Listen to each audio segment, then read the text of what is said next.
Today, Friday, 27th October, we are approaching the 3-week point in the crisis in the Middle East, and there is no clear resolution or sense that this crisis is abating.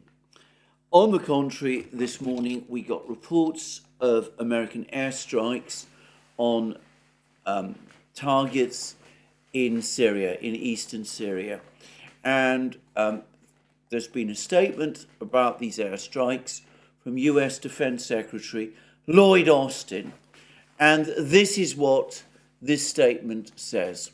Today, at President Biden's direction, US military forces conducted self-defense strikes on 2 facilities in eastern Syria used by Iran's Islamic Revolutionary Guard Corps and affiliated groups.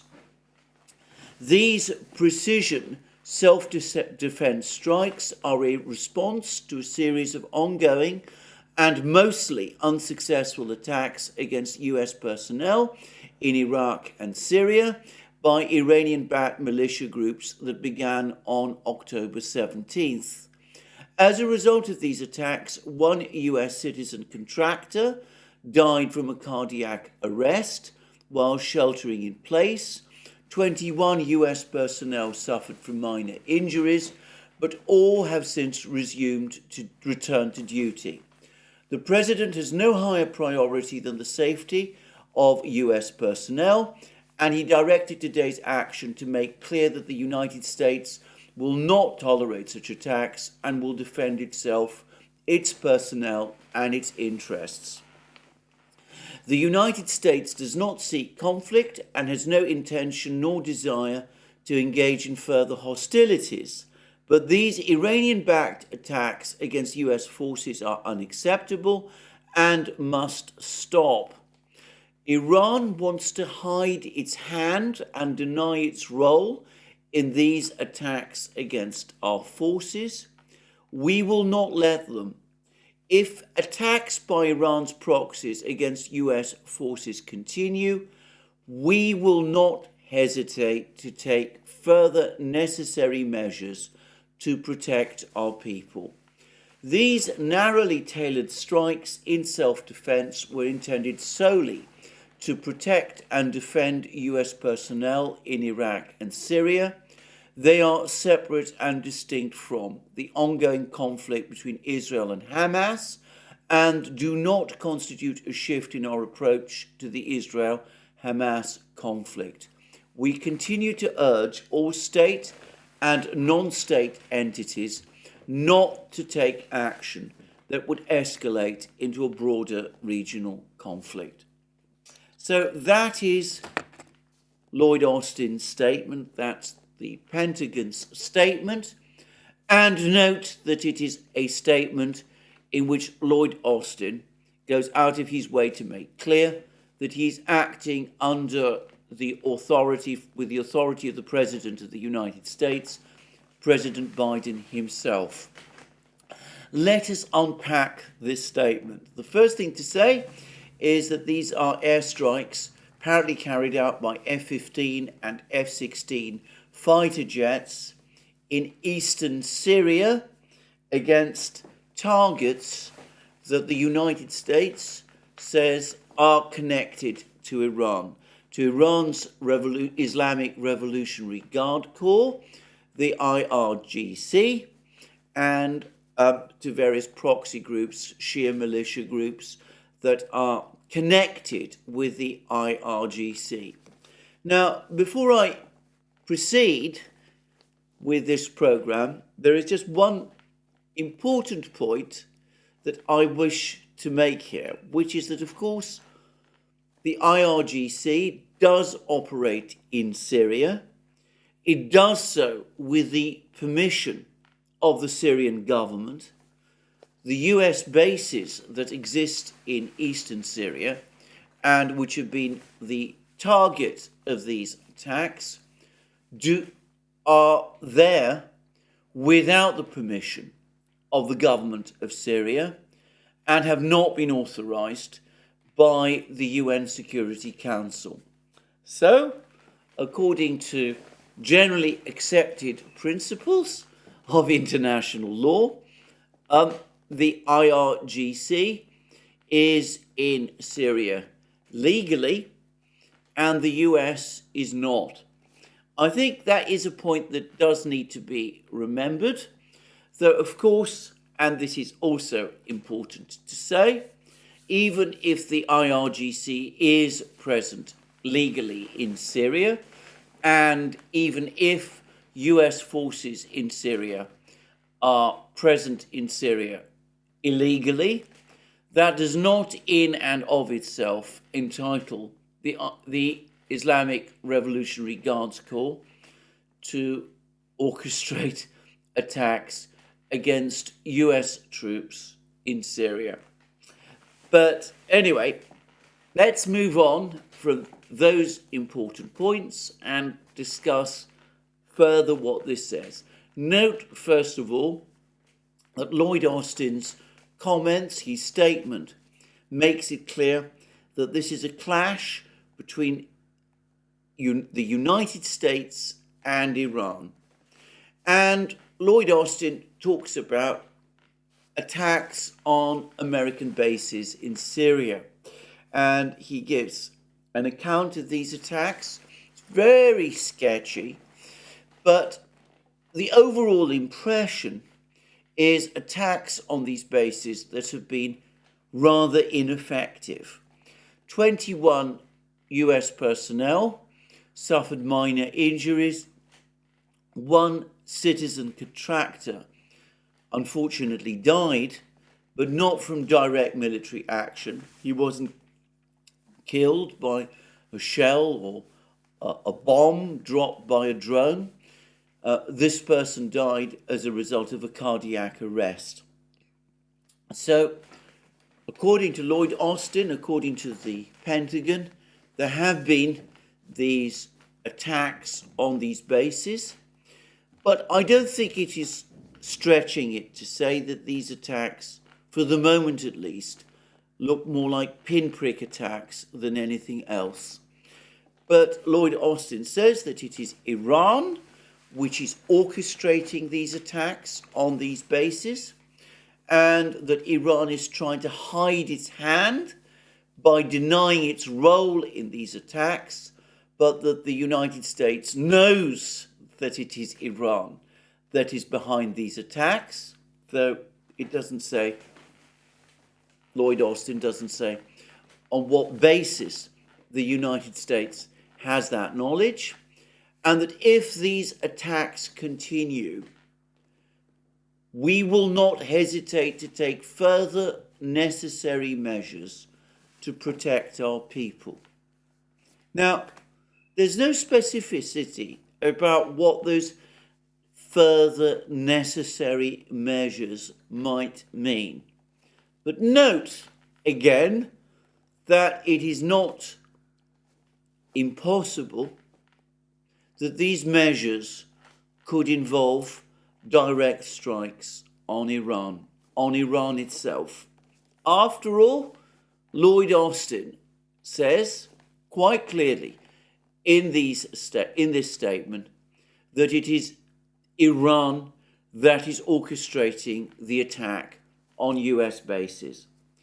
And then we have the most interesting paragraph in the statement of all, which says that these exchanges, these attacks and counterattacks between Iranian proxies and the United States are distinct from the ongoing conflict between Israel and Hamas. In other words, there is a conflict in the Middle East between the United States and Iran, and it is supposedly taking place simultaneously and in parallel with an entirely different conflict, which is the conflict between Israel and Hamas. And last and not least, we have the call to all states and non-state entities not to take action that would escalate into a broader regional conflict. And that seems to be, again, or so I read it, a further warning that if attacks on these American bases in Syria continue, then the prospect of a broader regional conflict, which must include the prospect of a war between the United States and Iran, that increases. Now, the first thing to say is that I don't myself take very seriously the claim that these exchanges between Shia militias or militias that are connected to the Islamic Revolutionary Guard Corps, the IRGC in Syria, and the United States, US bases.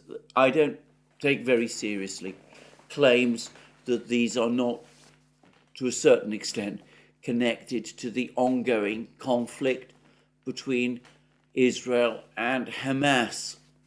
The reality is that the enormous increase in tension that we have seen in the Middle East over the last 3 weeks is clearly related to the events in Gaza, to the conflict between Israel and Hamas, which began with that attack that Hamas launched on southern Israel on the 7th of October.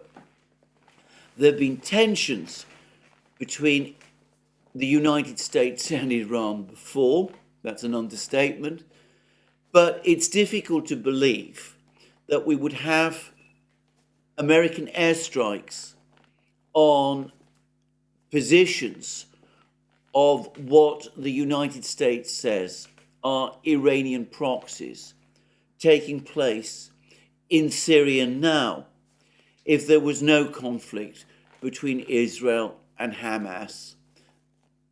That conflict between Israel and Hamas is obviously the starting point. But note, again, that the United States is talking about at least the possibility of a broader regional conflict, one which by logical extension, since the United States is identifying Iran as the orchestrator of the attacks on these American bases, one which by necessary extension can result, or could easily result, almost logically result, in a conflict between the United States and Iran.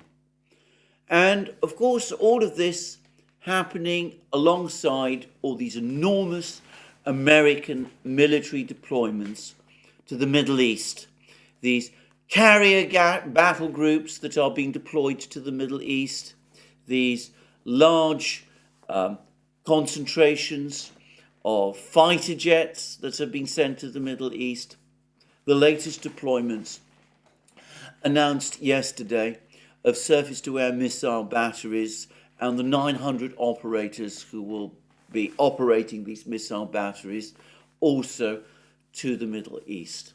In my program yesterday, I made certain comparisons between the situation we are seeing today and the situation which arose in August 1964 when Congress was prevailed upon to pass the joint resolution known as the Gulf of Tonkin Resolution, which many see as authorizing the eventual US intervention in Vietnam and the United States' involvement in what became the Vietnam War.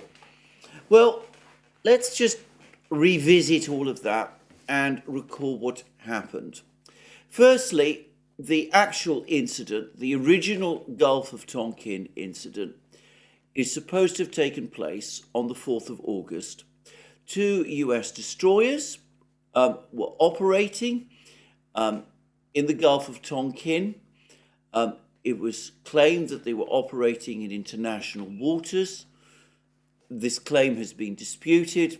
I'm not going to go into the details of all of that. Suffice to say that they were operating close to the coastline of North Vietnam. And something which was not disclosed at the time to the American people, or as far as I know to Congress, is that those 2 destroyers were there supporting raids by South Vietnamese troops on torpedo boats and other speedboats on North Vietnamese positions in this area. Anyway, it seems most likely the facts about this do appear to be somewhat tangled.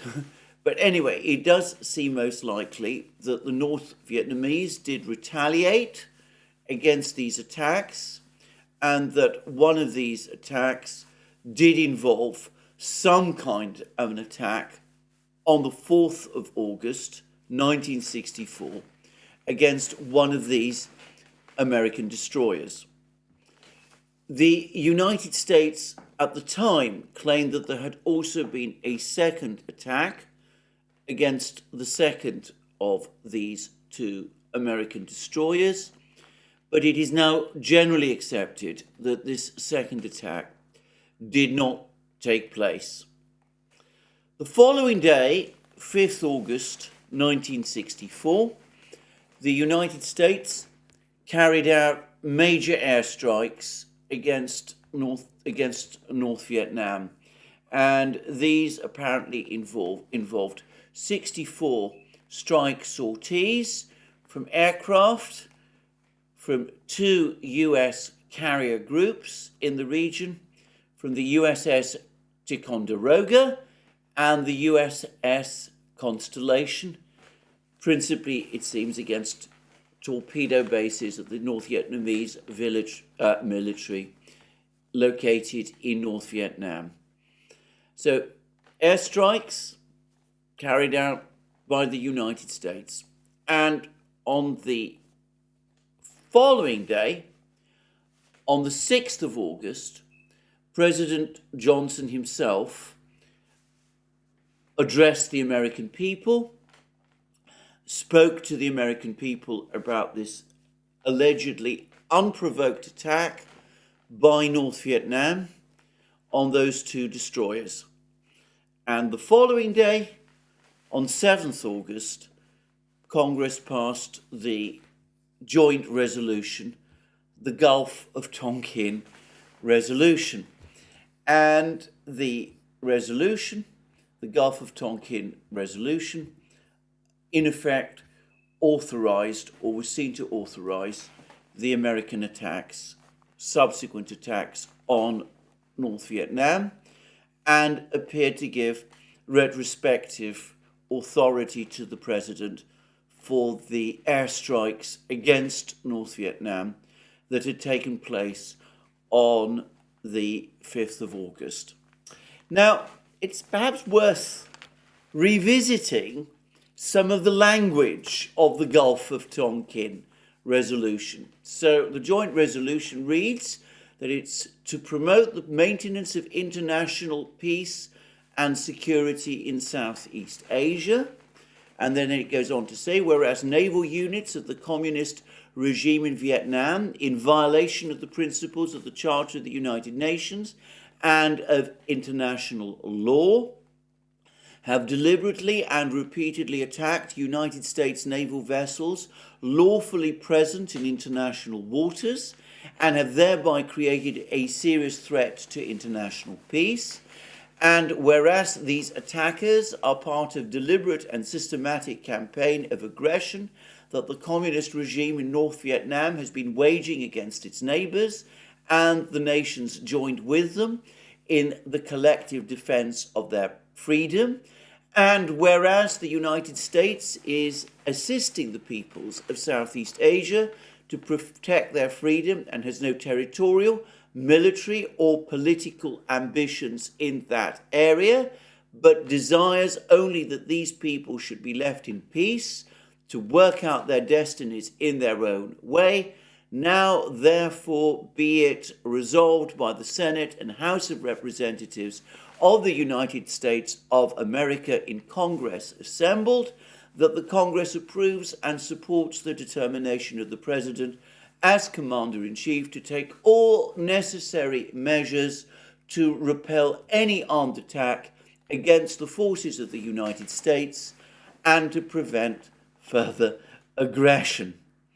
And the resolution goes on to say that the United States regards as vital to its international interests and to world peace the maintenance of international peace and security in Southeast Asia. Now, I have to say that I do find the similarities in language and action over the last couple of hours between the events in August 1964 and what we are seeing now concerning and disturbing. We have claims from the United States that its forces have been attacked, and it does seem as if some kind of attack did take place against at least one of these destroyers in August 1964. But as discussed, it seems that the United States, that those forces, those destroyers, were actually involved in all kinds of military activities which were not discussed by the United States government at that time. And of course, we now have claims by the United States that attacks have been happening on US bases in Syria. And it is, of course, almost certainly the case. In fact, I've no doubt at all that it is the case that attacks of some kind have indeed been happening against those bases. But again, it seems that the attacks on the bases are taking place in the context of the, shall we say, legally dubious presence of those bases on the territory of Syria, and in the context of a conflict between Israel and Hamas, in which the United States is strongly supporting Israel, but is striving to claim that these two incidents, these two facts, the fact of the attack and the conflict between Hamas and Israel, are in some way unconnected. In other words, the full and clear picture is not being given to the American people. So that's one parallel. We also see that just as the attacks that took place on that destroyer in 1964 were basically ineffective, so the attacks on the American bases in eastern Syria, for the moment at least, also seem to be ineffective. Then we see that the response in both cases, in 1964, in August 1964, and today, was enormously powerful airstrikes against the party that the United States identified as the adversary, North Vietnam, in the case of the airstrikes in 1964, the Islamic Revolutionary Guard Corps of Iran and its proxies in Syria. This time, we see the US issuing statements, official statements, the Gulf of Tonkin resolution in 1964, and of course the statement just made by Lloyd Austin that the United States desires only peace and is acting essentially in self-defense, and also further warnings of wider conflicts to come if these supposedly aggressive acts against US forces, the two destroyers in 1964, and these bases in eastern Syria today, if these continue. Now, the one fundamental, enormous difference is that in 1964, we had an address to the American people by the President, Lyndon Johnson, and we had a formal request by the President to Congress, resulting in the Gulf of Tonkin resolution. None of that is happening today, a fact which I find disturbing and which to me shows that in some ways the legal safeguards have, if anything, substantially weakened since what was the position in 1964. Now, I'm not going to try and push these parallels too far. I think that the political constraints on military action against Iran remain probably greater than they were in 1964 in the lead up to the Vietnam War. But I still find the similarities between this latest incident and the incident that took place in August 1964 altogether concerning. And all of this, in light of those discussions that I discussed yesterday, the media discussions about possible attacks on Iran, the reiteration on the part of some people about claims about Iran's nuclear program, and of course this enormous build-up that is currently underway in the Middle East, which strikingly parallels, in some respects, the build-up that was taking place around Vietnam at the time of the Gulf of Tonkin incident in 1964. Note that there were two US carrier groups operating in close proximity to Vietnam in 1964, and we now see two US carrier groups operating either close to the Middle East or steaming towards the Middle East, with possibly two further carrier groups on the way. So, as I said, I find these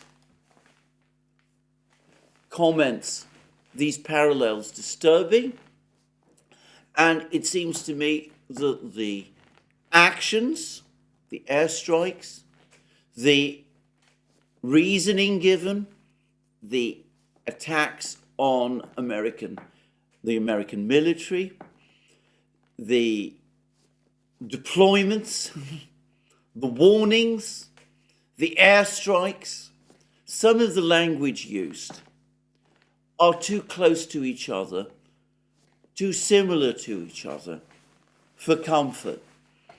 Now, as I said, the fact that something happened in 1964, which looks very similar to what's happening now, doesn't mean that what happened in 1964 is going to repeat itself today. But if history doesn't always repeat itself, it does very often rhyme. And I am very surprised, given how controversial the Gulf of Tonkin resolution and incident has become in the United States, that there don't seem to be more people making the kind of parallels and discussing the points of similarity that I'm drawing attention to today. Anyway, why might the United States, at this particular point in time, be considering a potential conflict with Iran? Now, when I say the United States, let me repeat again a point which I've made many times and which I think nonetheless does bear repeating, that of course I am not talking about the entirety of the United States. I'm not even talking about the entirety of the United States government. I'm talking about a small group of people who today, as was also, by the way, the case in 1964, are in control of the decisions, the key decisions made by the United States government, and who today, as was also, by the way, the case in 1964, are making decisions in private without fully disclosing the reasons for what that they do, what they're doing, and the true reasons why they do what they're doing, and the process of not disclosing the true facts about the process of decision making, and are not providing the American people or indeed Congress with all the information. Now, it's widely accepted that in 1964, the United States was becoming concerned about the deteriorating situation in Vietnam. And the office of the US historian puts it perhaps rather gently, but it basically says that after the end of the First Indochina War and the Viet Minh defeat of the French at Dien Bien Phu in 1954, I should say I'm reading all of this from the office of the historian, official of the United States, the situation seemed to deteriorate. The communists seemed likely to win elections, thanks mostly to their superior organization and greater appeal in the countryside. The United States was dedicated to containing the spread of communist regimes and invoking the Charter of the Southeast Asian Treaty Organization, supported the South Vietnamese leader Ngo Dinh Diem when he refused to hold elections. And then it says that this provoked a large-scale insurgency.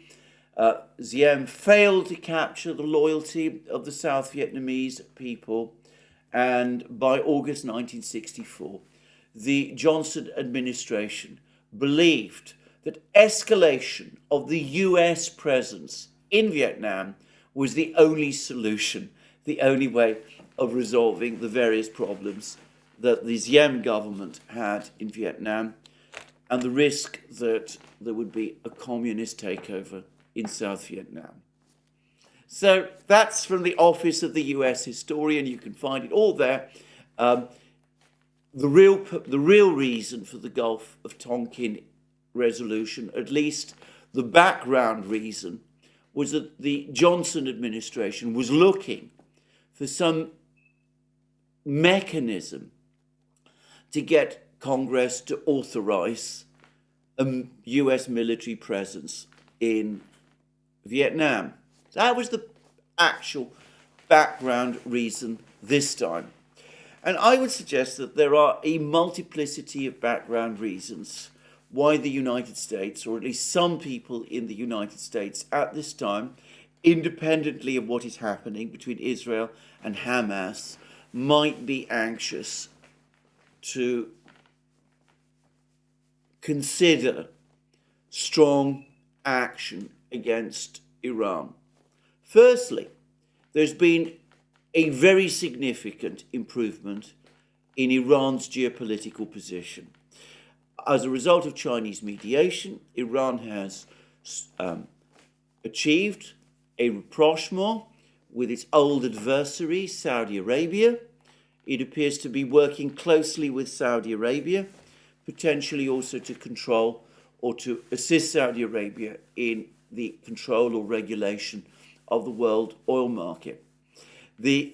Iran is also in the process of joining BRICS, and of course it's also in the process of joining the Shanghai Cooperation Organization. Iran's membership of the BRICS and of the Shanghai Cooperation Organization will enable Iran to facilitate its trade, thereby bypassing and in effect negating the effect of US sanctions. On top of this, various resolutions of the UN Security Council restricting Iran's development of weapons are in the process of expiring, and it does seem as if Iran might be in line shortly for a major upgrade of its military capabilities, because the Russians seem to be far more willing than has been the case until recently to supply sophisticated weapons to Iran. And last but not least, of course, there is the situation in Israel with Hamas. It's difficult to know exactly how this situation is going to play out, but the United States must be concerned that if this situation plays out over the long term, if Israel has difficulty conducting a military operation in Gaza, then Iran, as a country strongly sympathetic to the Palestinians, on good terms with Hamas, might be able to benefit. So there's a whole conjunction of factors, all of which come into play, which might persuade the United States that it needs to resolve the situation with Iran, and that the only way to do that is through some kind of overwhelming military action. And of course, and beyond that, there is the lingering shadow of Iran's nuclear program. Now, the US intelligence community, as I understand it, continue to say that Iran, though it has been moving forward with its nuclear enrichment program, has not actually restarted a program to actually develop nuclear weapons. But having achieved high levels of nuclear enrichment, it is potentially in a strong position to do so. Now, my understanding is, and again, this is a field in which I'm no sort of expert, that if Iran really were intent on developing nuclear weapons, it would be impossible to conceal the fact from the United States, and doing so would take some time, probably more than a few months, which is what some people are saying. I've seen it suggested that we would be looking at a process that might take between 2 and 5 years. But the fact is that there are some people in the United States who might be worried about this, and that might also be making them consider an attack on Iran before that nuclear program begins to take shape. And of course, in Israel itself, there has been relentless lobbying for many, many years now for some kind of attack on Iran, supposedly in order to stop Iran proceeding with its nuclear program. So one can understand how, on the back of this crisis in the Middle East, the crisis that's taking place at the moment in Gaza, especially with movements in global opinion starting to crystallize against the United States in the Security Council, there are some people within the US government who might be saying to themselves and to each other that the best way out of this whole problem is to take decisive military action now, resolving the problem once and for all, breaking the power of Iran, perhaps achieving regime change there, perhaps breaking the power of Hezbollah, breaking the power altogether of all of these Shia militias, and bringing that all together, bringing all of these pieces together, might help finally to secure the US position in the Middle East, just as way back in 1964, the United States government of Lyndon Johnson was looking to find some mechanism to stabilize the American position in South Vietnam and in Southeast Asia. So, it does seem to me that we are in a very dangerous situation. I have discussed in various programs how this enormous build-up that the United States is undertaking seems wildly out of proportion to the potential conflict, the ongoing conflict in Gaza, that it seems too great simply to be intended for deterrence, that its very scale, far from achieving deterrence, is actually more likely to provoke a wider war, and that the sheer scale of the build-up, in fact, even points to an intention to conduct a wider war, which logically must be ultimately directed at Iran. Now, let me once again say, I'm not saying that all of this is written in stone and is inevitably going to happen. There is no doubt intense diplomatic activity underway to achieve a ceasefire in Gaza, to avoid a conflict, a wider conflict in the Middle East.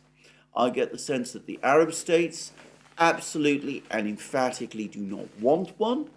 I get the sense that other powerful players around the world, the Russians, the Chinese, other countries also do not want to see a wider conflict.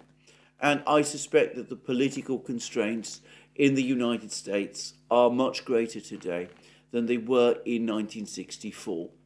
And of course, the US's European allies, supine though they have been over many matters in recent years, would probably be extremely nervous of a wider conflict in the Middle East. But the dangers are there, and it seems to me that they continue to grow all the time. Anyway, we will have to wait and see what happens, and the decision-making in Washington remains extremely opaque, and of course, there's always worries and uncertainties about what other third parties might do, what some people in Iran might do. The political system there is fractious at the best of times, and I don't pretend to be an expert on it, and it is quite plausible to me that there might even be some people there also who would not be adverse to a wider conflict at this time. And then there is the uncertainties about what Shia militias and other groups might do across the Middle East at a time like this. But anyway, if I have gone back a bit into the history, if I've drawn parallels, well, I hope I've explained the reasons for those. I certainly think that at this time, more than any other, clarity is urgently needed from the administration, explaining its intentions. Again, this is where there is a contrast, or so it seems to me, between the situation in 1964 and the situation that we have today. What is widely overlooked in discussions of the Gulf of Tonkin incident is that President Johnson was extremely careful at the time to contact the Kremlin to assure the Soviet leaders that the United States would not seek a wider war beyond Southeast Asia. There would not be, for example, an attack on China or anything of that kind, and that the United States, whatever it might be planning in Vietnam, was anxious to avoid some kind of situation where it could become drawn into a direct clash with the Soviets. Now, in the discussion on Spaces, X Spaces, that I had, in which I participated, chaired and hosted by David Sachs and Vivek Ramaswamy, I made the point that often in diplomacy, the most important thing is to communicate to your adversaries the limits of what it is that you intend to do, so that they're not left guessing. And that is what Lyndon Johnson did in 1964, but there is no sign of anything like that happening today, and that undoubtedly is heightening the tension. Anyway, what about the actual situation in Gaza?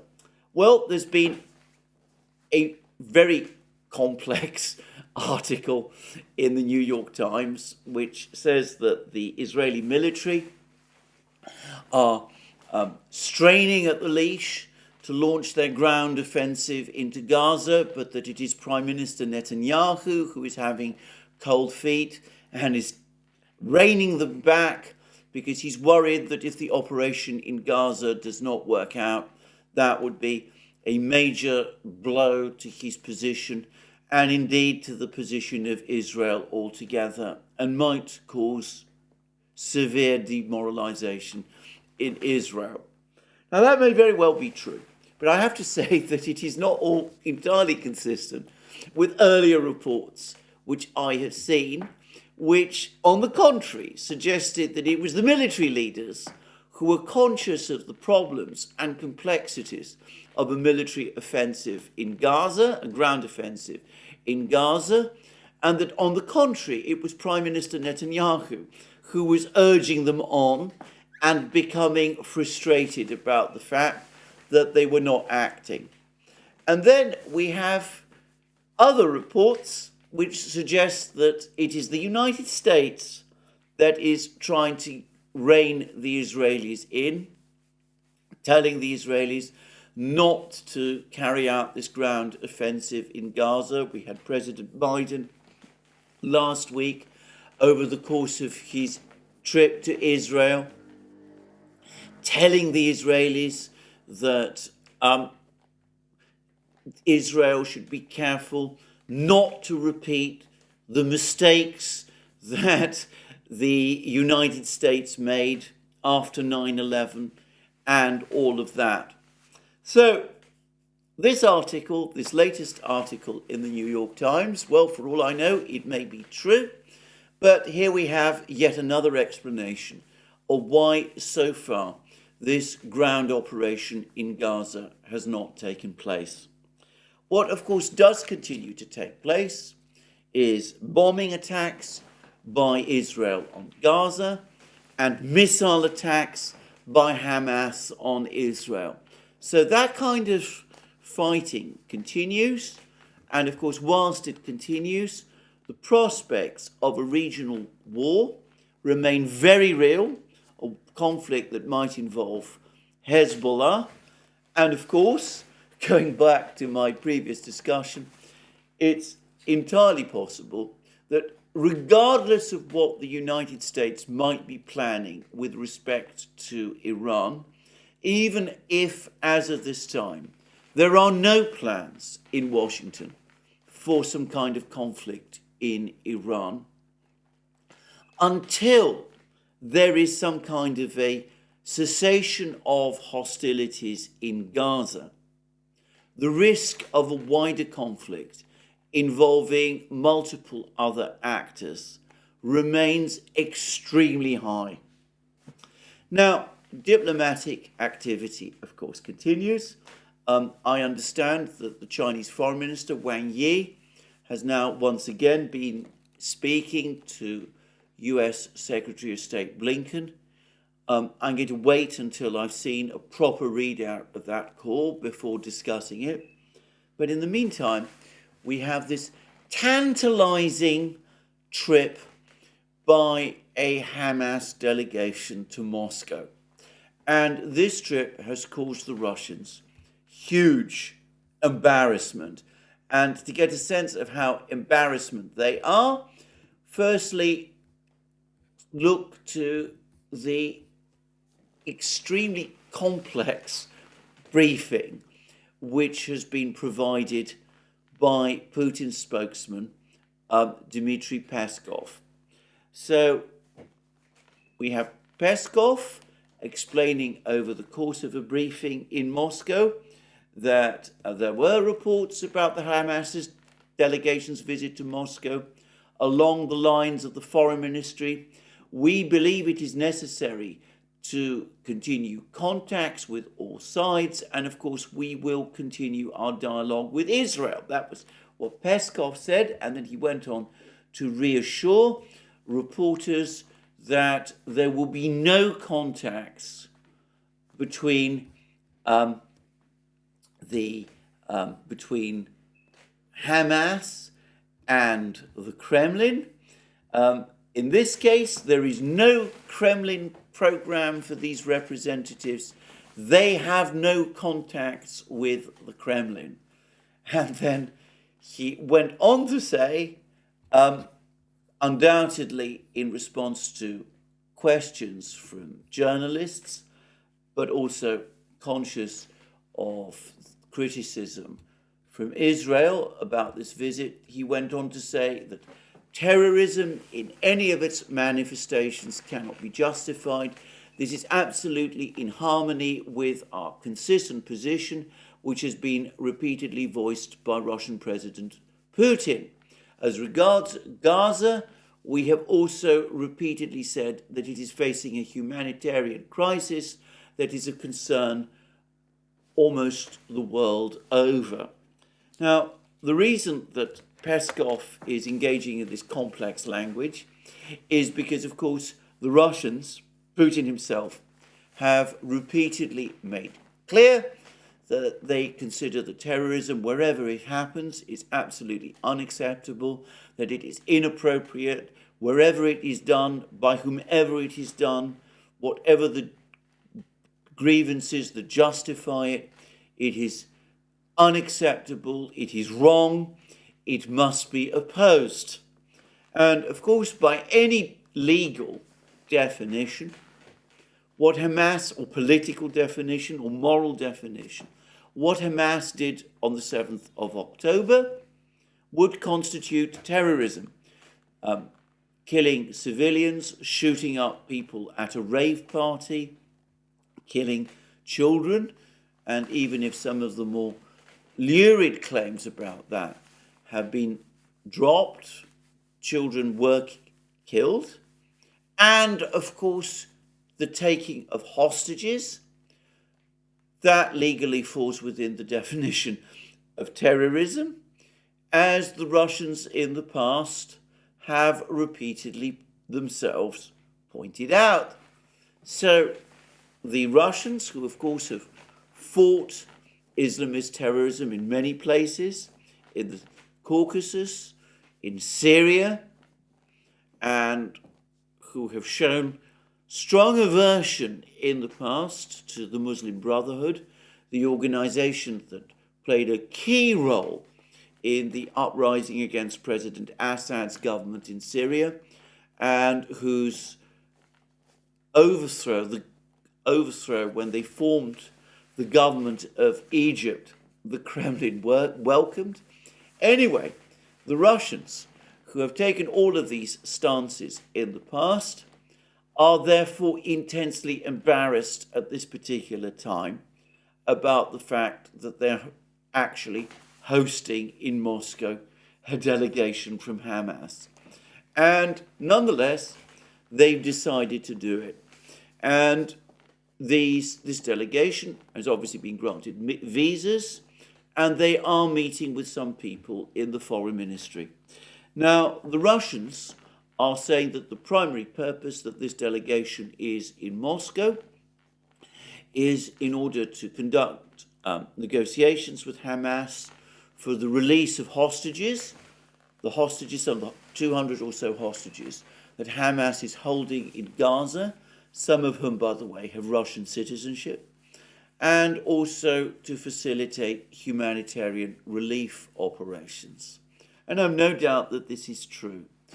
But the greater reality is that Russian diplomacy at the moment is very focused on achieving a ceasefire in Gaza as a preliminary to the further step of setting up a negotiation process to achieve a long-term settlement of the Palestinian-Israeli conflict, probably through the mechanism of this international peace conference that the Chinese are talking about. So the Russians, in wanting to set up a ceasefire and working towards that end, and I've discussed in previous programs the extent to which they're working to do that, striving to do that, by putting together a UN resolution which will eventually carry. Anyway, the Russians will want to make sure that Hamas is both supportive of such a ceasefire and, most importantly, that it will abide by it. That there won't be a ceasefire with Hamas launching some other operation in southern Israel the following day. I say that because I have no doubt that the Russians have come to the same conclusion that I have done, that one of the purposes of that operation, that attack that Hamas launched on Israel on the 7th of October, was precisely to lure the Israelis into launching a ground operation in Gaza, which would bog the Israelis down, which would enable Hamas to pose as the great defenders of the Palestinians, and which Hamas would then be able to leverage in order to secure a leading role in Middle Eastern diplomacy. So, given that I think that that is what the Russians fear Hamas's agenda is, I suspect that the Russians are very keen to make sure that if there is a ceasefire, Hamas is on side with it and is not going to work to undermine it in pursuit of whatever ulterior agenda it may have. But anyway, the fact is this Hamas delegation is in Moscow. The Russians feel very awkward about it, as Peskov's comments show. The Israelis, unsurprisingly, are angry with it, and the Kremlin is distancing itself from it, even as the middle-ranking officials in the Russian Foreign Ministry speak with it. I would say that over the course of this visit by this Hamas delegation to Moscow, the Hamas officials have also had meetings with senior Iranian officials, and the presence of these officials in Moscow is a further sign that diplomatic action between the Russians and the Iranians is also taking place, and the Russians might, for all I know, be leaning on the Iranians to put whatever pressure they can on Hamas in order both, as I said, to ensure that Hamas remains on side if a ceasefire is agreed, and no doubt also to get Hamas to agree to the release of the hostages, which for the Russians is now unquestionably a major priority. So, diplomatic activity continues. Current place where it's focused is in Moscow. I suspect that before long we will start to see China's Middle East envoy also visiting the Middle East, and we see the Chinese and the Americans at least finally speaking to each other, or at least speaking to each other again about this crisis. And no doubt the Chinese, no doubt Wang Yi, will be trying to learn from Blinken what exactly American objectives in the Middle East are, because, as I've said previously, they are dangerously opaque, and the United States, the US government, the administration is not explaining clearly to the various parties what it intends to do, perhaps because for the moment at least, it hasn't entirely decided for itself. A very dangerous situation, one which is unresolved, one which remains in a very dangerous state of limbo, with Israel poised to advance into Gaza, but at the moment, last moment, always apparently drawing back from doing so, with conflicting and different explanations continuously given as to why Israel is not conducting its operation in Gaza, with nerves apparently becoming very fraught in Israel, and I sense, by the way, perhaps growing demoralization, or at least doubts and worry growing there, and with the various parties, other parties, the Russians that I've discussed in this case, working hard still, working towards that resolution in the Security Council that I have discussed many times. And looming over everything, the growing signs of some great clash between the United States and Israel on the one hand, and Iran on the other, a clash which, if it happens, could have cataclysmic consequences for the situation in the Middle East and indeed in the world. So, a tense, very difficult situation. In the meantime, even as all this continues, the news from Ukraine is becoming ever more dramatic. Now, there's been lots of reports about the state of the conflict.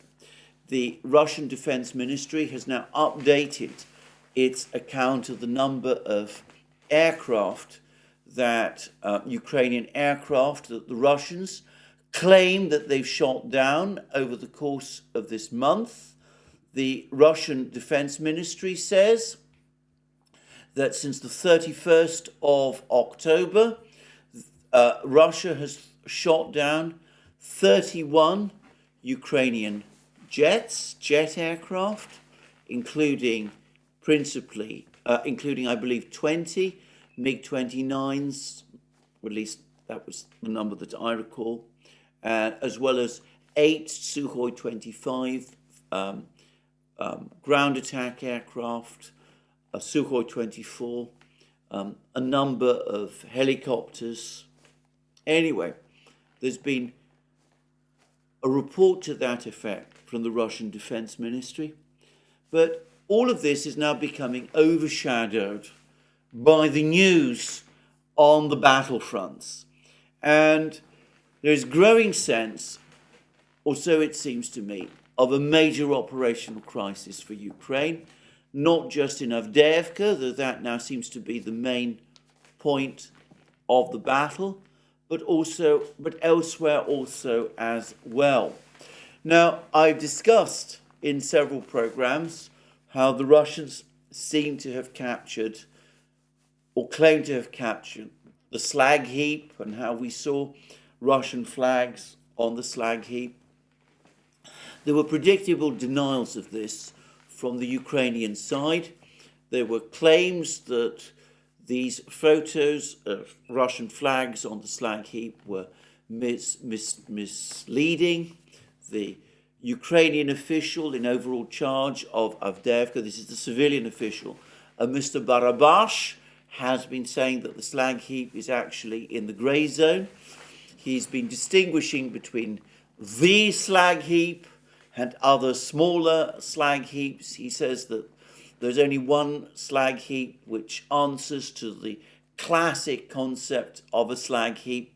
I have to say that his explanations are so complex that I don't always understand exactly what point he is making.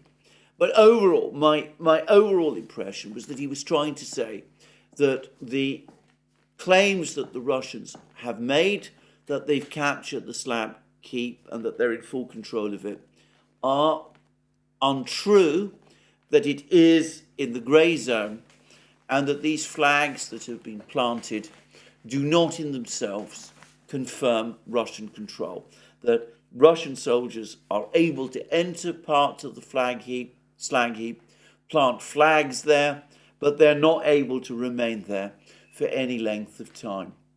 And I did wonder whether that might be right, but since then, there's been a cascade of further reports, all of which do appear to confirm that the Russians do indeed control the slag heap. And there's also reports that they've increased control of areas adjoining the slag heap, that they're moving ever closer to the coke plant, this big factory outside Avdeyevka, which is widely seen as the linchpin of the defense system in Avdeyevka, and that they've crossed the railway line. Russian troops, including tanks and armored vehicles, have crossed the railway line, which was the line of defense that Ukraine was relying upon, and that they're once again moving towards or approaching these two villages of Stepnoye and Berdichi. Berdichi, of course, there were reports at one time that the Russians had captured it. As I discussed in a recent program, a report in The Guardian, which appeared to be drawing on Ukrainian sources several days ago, was speaking about Berdichi as being under Russian control, even though that was not what the Russians were claiming at that time. But anyway, there are reports that the Russians are indeed gradually inching, methodically and purposefully, towards Berdichi. And the general consensus seems to be that though Ukrainian supplies can still reach the garrison in Avdeyevka, that Avdeyevka is not yet fully encircled and cut off. The day that that will happen is perhaps ever so slowly and gradually coming closer. And of course, it also appears to be the case that we are now finally and conclusively in the Rasputitsa period. There's apparently been very heavy rain in the area. There's been fog and mist, and the ground has indeed become extremely muddy. Now, that probably does slow Russian military advances around Avdeyevka, but it also means that Ukrainian supplies and reinforcements being sent to Avdeyevka can only travel there by road, the railway no longer being capable of being used.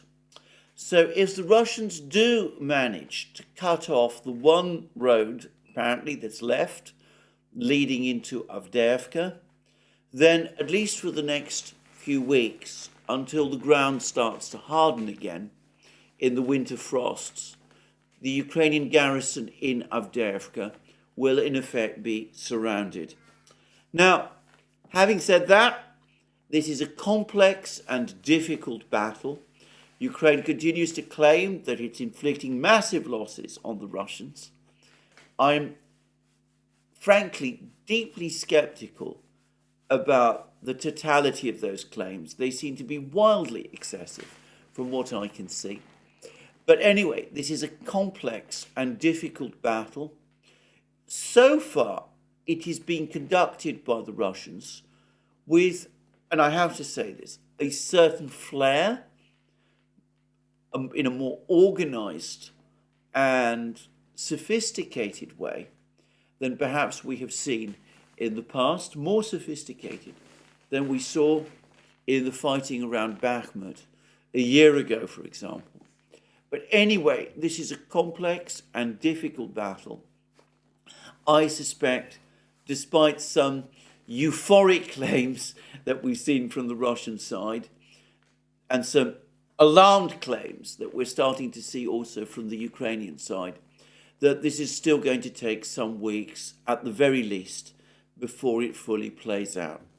Anyway, that's the situation in Avdeyevka, which is the main point of the battle at the moment in Ukraine. But of course, there is fighting going on in other places. Ukraine continues to try to land Marines onto the east bank of the Dnieper in Kherson region.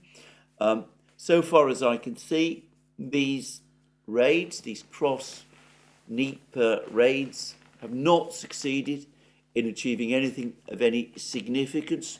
The Russians seem to have the Ukrainians bottled up there and unable to establish any firm footing east of the Dnieper.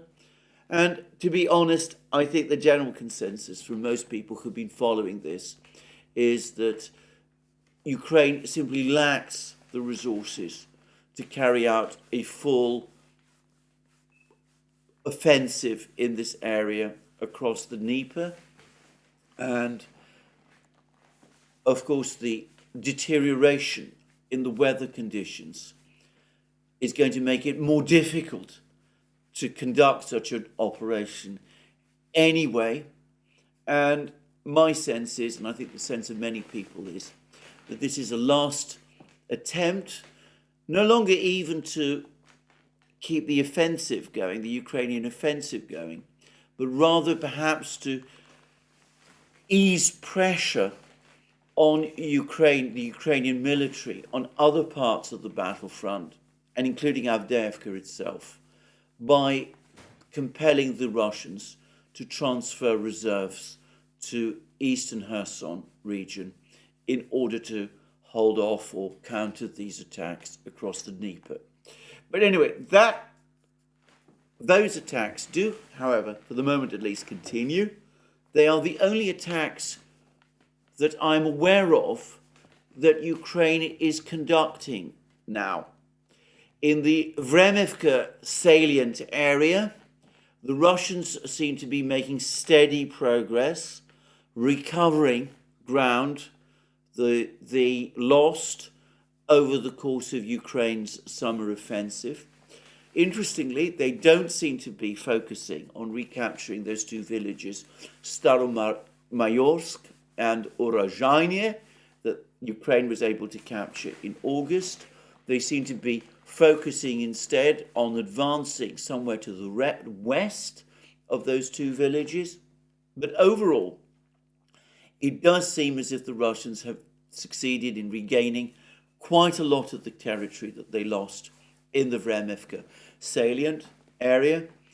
And there are now further reports of the Russians mounting increasingly successful counterattacks in the Rabotino and Verobovoye area, with Vladimir Rogov, our old friend, from the Zaporozhye region, the Russian-controlled part of Zaporozhye region, saying that 4 Leopard 2 tanks have been destroyed in this area by the Russians as they conduct advances. And in fact, there have been a fair number of reports of the destruction of Leopard 2s in various parts of the battlefields. And there's also been a report by I believe, a German, retired German general, who seems to be confirming that the situation on the northern front lines for Ukraine is also now becoming increasingly difficult. This general appears to be saying that the Russian operations in the Liman, Kupiansk, Oskol, Svatovo-Kremenaya area is now coming together and is becoming increasingly difficult for Ukraine, with Ukraine struggling to hold out and put together resources, sufficient resources to hold back the Russians there. So we seem now to have moved inexorably, though without any formal announcement, from a situation of a Ukrainian offensive intended to capture Tokmak and ultimately break through to the Sea of Azov, to a situation now of a Russian offensive, a big Russian offensive. The main battle is taking place in Avdeyevka, but there are Russian advances along the Zaporozhye front lines.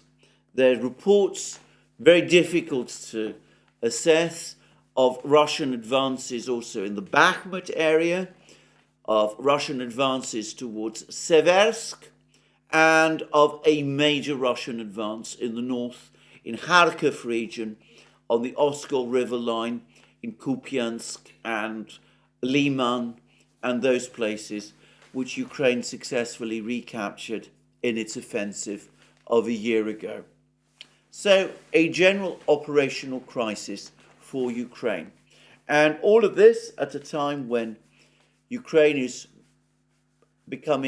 falling short of weapons, is struggling to make up losses, is seeing support for its civilian economy dwindle, has seen the United States appoint as Speaker of its House of Representatives Mike Johnson, who is said to be opposed to continued aid for Ukraine. All of this happening, and with the Ukrainians also apparently increasingly nervous about what might happen if the Russians renewed their attack, their missile offensive against Ukraine's energy system, the missile offensive that they launched last year. I've even seen reports which say that Ukraine is so worried that the energy system would collapse if it were to run into the same sort of attacks that it experienced last year, that life in the cities would become unlivable and Ukraine might have to evacuate the civilian population from the cities. Though I have to say, were that to happen, where it would go, I can't honestly imagine. So, a very critical situation, but no sign so far of Ukraine working towards a negotiated resolution of this conflict. Now, I have received a very interesting article from Mr. Edward Druce, who is a former advisor of the British Prime Minister, Boris Johnson. And it's an article that he's apparently published on Substack, in which Mr. Druce talks about, and he's also discussed this on Twitter, he talks about the fact that President Putin of Russia has repeatedly expressed Russia's willingness to conduct negotiations, and that the prime obstacle to negotiations is this disastrous decree that President Zelensky made last year, which legally prohibits Ukrainian officials, including President Zelensky himself, from conducting negotiations with the Russians, especially whilst President Putin remains in office. And Mr. Druce has absolutely correctly said that suggested that perhaps what Ukraine might appropriately do in this situation is cancel that decree. And he is, of course, absolutely right about that. Now, Mr. Druce has much to say about the history of this conflict, about the cause of the breakdown of the negotiations that took place last February and March. I don't always agree with everything that he does say, but about the need for Ukraine to consider negotiations and to cancel this decree, well, that seems to me also to be correct and even obvious, and I would have thought especially urgent in the light of the situation that Ukraine is now in. Now, I want to stress, I'm not suggesting in any way that Mr. Druce is speaking for anyone in the West or in Britain apart from himself, but I think that he is, as his comments show, somebody who overall is friendly and sympathetic to Ukraine. And I think that the Ukrainians would be wise at this time to heed this advice. We've had a cascade of comments from Russian officials, from Volodin, Medvedev, Shoigu, Lavrov, which I discussed some weeks ago in programs on this channel, making pretty clear the very tough demands that the Russians are going to be making of Ukraine in the event that any serious negotiations begin. That suggests that any negotiations now are going to be extremely difficult indeed and might struggle even to get underway. The Russians are going to be very, very skeptical about negotiations. But it is also true that Putin himself has never closed the door on them, and there is always the possibility of mediation by third parties, with perhaps China the obvious party to conduct such mediation. I've noticed that President Erdogan of Turkey and President Lukashenko of Belarus are also once again offering themselves, putting themselves forward as potential mediators.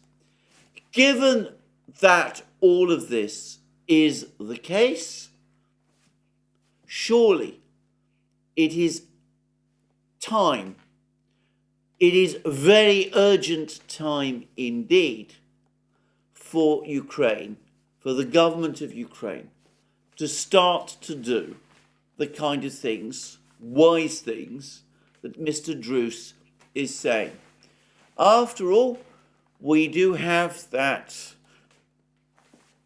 thing that we say in Britain: if you're in a hole, stop digging. Ukraine, it seems to me, is in a very deep hole. It might be difficult to find a way out, but at least it can stop digging. Whether the Ukrainians are prepared to take that advice, that, of course, is another matter entirely. I am deeply skeptical, based on what I have seen, how the Russians will react if they do. That also remains to be seen, but at least, anyway, that is what they ought to do. Anyway, this is where I'm going to finish my program today. An extremely dangerous situation in the Middle East, a very real prospect of a war between the United States and Iran, and between Israel also and Iran. Obviously, that would be one war. A continuing, very dangerous situation in Gaza, one which is already becoming protracted, and I suspect for Israel itself, demoralizing, complex and very difficult, and in some ways even embarrassing negotiations going on, talks between the Chinese and the Americans, between the Russians and Hamas, between the Iranians and everybody, all of that going on in the Middle East, and a war in Ukraine, which it is now, I think, increasingly obvious, impossible to deny, that Ukraine is losing, but with Ukraine seemingly unable to draw the necessary conclusions from that fact, despite the advice it is now being given. Well, this is where, as I said, I finish my program today. More from me soon. Let me remind you again that you can find all our programs on our various platforms, Locals, Rumble, X. You can support our work also by Patreon and Subscribestar. Links under this video. Don't forget to check out our shop. And if you've liked this video, to tick the like button and to check your subscription to this channel. Thank you once more. More from me soon, and have a very good day.